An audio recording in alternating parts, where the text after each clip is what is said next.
Olá pessoal, Mário Gonçalves aqui, sejam bem-vindos ao canal do Investidor Sênior. Hoje vamos falar sobre o que são fundos imobiliários para iniciantes, como funcionam e por que investir neles. Com R$ 10 podemos começar a investir e receber aluguéis todos os meses. Vamos lá então? Afinal, o que são fundos imobiliários? Posso dizer que são grupos de pessoas que se reúnem com a finalidade de comprar imóveis e ativos que geram renda. São uma modalidade de aplicação financeira coletiva, ou seja, diversas pessoas podem investir em um mesmo fundo. Fundos imobiliários ou FIIs são fundos de investimento destinados à aplicação em empreendimentos imobiliários, o que inclui, além da aquisição de direitos reais sobre os bens imóveis, o investimento em títulos relacionados ao mercado imobiliário. Dando sequência, então, como funcionam, pessoal?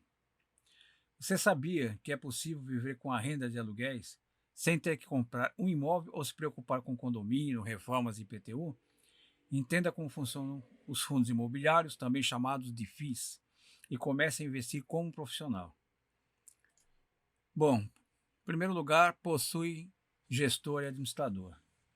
Todo fundo tem a figura do gestor e do administrador, que podem ser a mesma empresa ou diferentes pessoas jurídicas.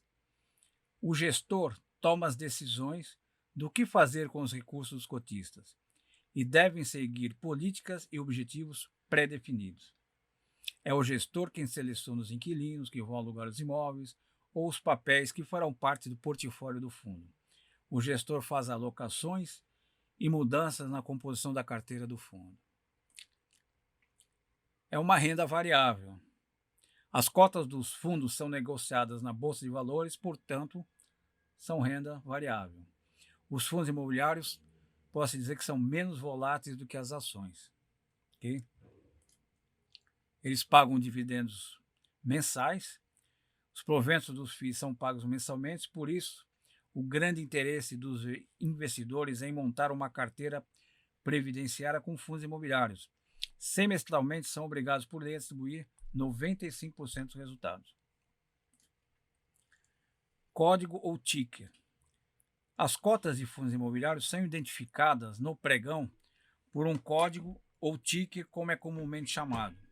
Esse código é formado por letras maiúsculas seguidas do número 11. É por esse código que os fundos imobiliários que fazemos os aportes na bolsa, ok? Um exemplo, MXRF11, é um fundo de papel. Quando você digita esse ticker na sua corretora, é ali que ele identifica o seu fundo imobiliário que você previamente escolheu. Bom, agora vamos para as categorias de fundos imobiliários, os tipos de fundos. Basicamente, temos 4 tipos de fundos imobiliários: fundos de tijolos, fundos de papel, os FOFs, que são os fundos que têm outros fundos na sua carteira, e os fundos híbridos. Vamos lá então. Fundos de tijolos. São os fundos que têm imóveis físicos no seu portfólio.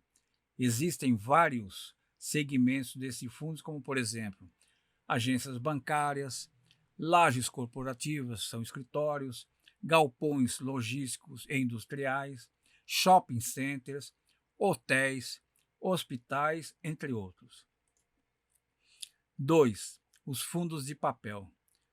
Nem todos os fundos imobiliários negociam imóveis. Existem os fundos que negociam títulos e valores imobiliários, como recebíveis imobiliários, os chamados CRIs.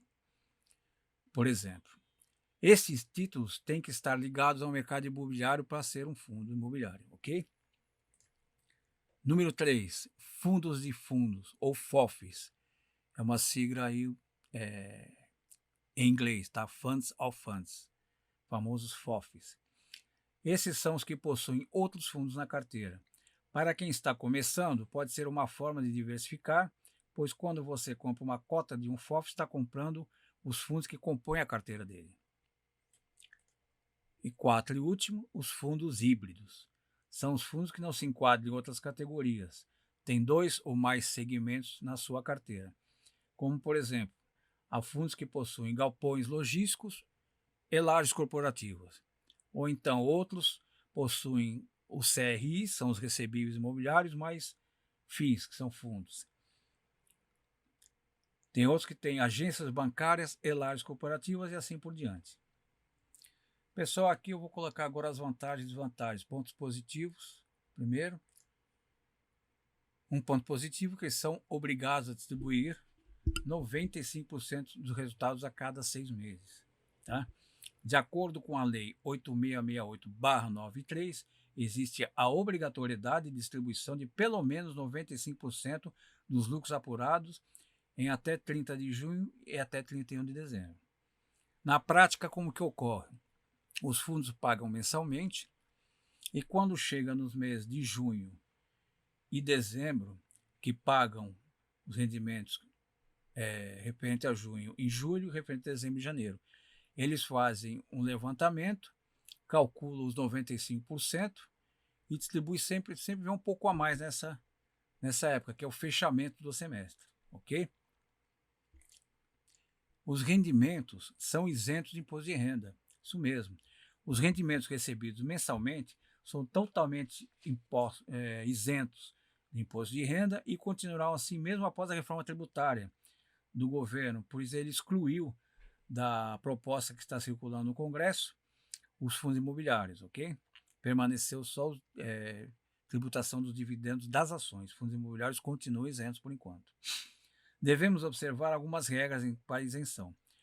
O FII deve ter mais de 50 cotistas e o cotista não pode ter mais de 10% das suas cotas. Como os fundos imobiliários hoje são milionários ou bilionários, tem fundos aí de 6 bilhões, então 99% das pessoas físicas, por assim dizer, nós meros mortais, estamos isentos, tá? Porque não vamos dificilmente se enquadrar, desenquadrar aqui desta regra, ok? Você pode começar a investir com R$10, isso mesmo.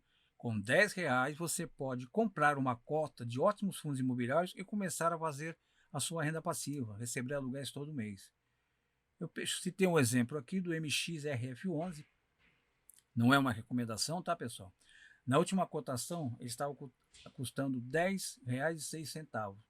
É o fundo que tem o maior número de cotistas na Bolsa, mais de 400 mil.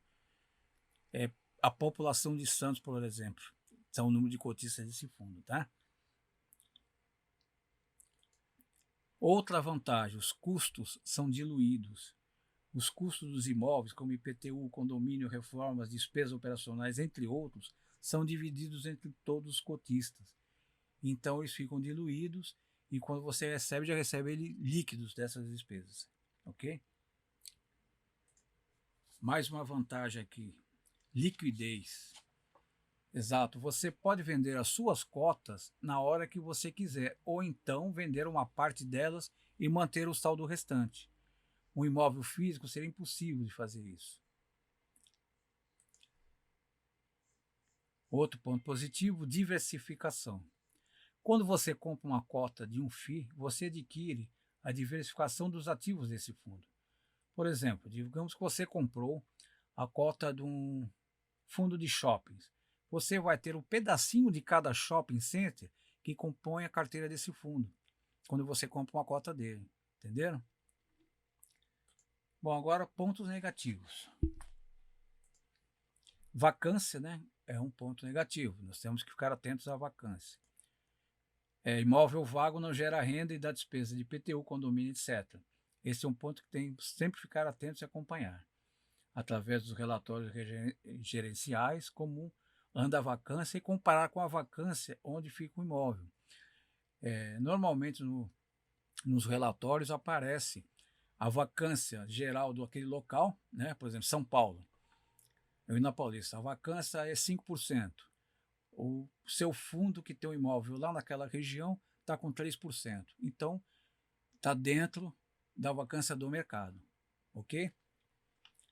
Um ponto negativo também que eu considerei aqui, se assim poderia considerar, que é a taxa de administração e gestão. Tá? Todo fundo imobiliário tem uma taxa de administração e gestão e alguns cobram uma taxa também de performance. Eles colocam lá um benchmark, uma meta. Se ultrapassar aquele valor, geralmente é 20%. Não são todos, mas alguns cobram taxa de performance.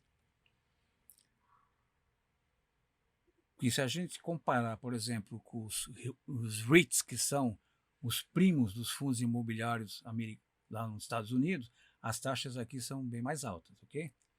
É um ponto de atenção. Tributação dos ganhos de capital. O ganho de capital obtido na venda de FIIs gera imposto de renda na faixa de 20% sobre o lucro apurado. Seria sobre a valorização da cota. Embora geralmente a filosofia de se aplicar em fundos imobiliários é a renda passiva, através dos rendimentos mensais, e não a venda das cotas, eu particularmente só vendo as cotas em duas situações: quando o fundo perde os seus fundamentos, o preço está muito esticado, aí eu vendo uma parte dos fundos com o preço está bem esticado, vamos dizer 40% do patrimônio, por exemplo, como alguns já aconteceram, e depois eu recompro quando eles ficam mais baratos, ok? Somente nessas duas situações. Não há nenhuma recomendação, é a minha estratégia que eu uso com os fundos imobiliários. Bom, pessoal, é isso aí. Foi uma visão geral aí dos fundos, tá? Para quem está iniciando, para vocês entenderem melhor como funciona esse maravilhoso mercado. Se vocês gostaram desse vídeo, peço que se inscrevam no canal, deixe o seu like e ative o sino para receber notificações de novos vídeos, ok? Fiquem com Deus, bons investimentos a todos e até o próximo vídeo.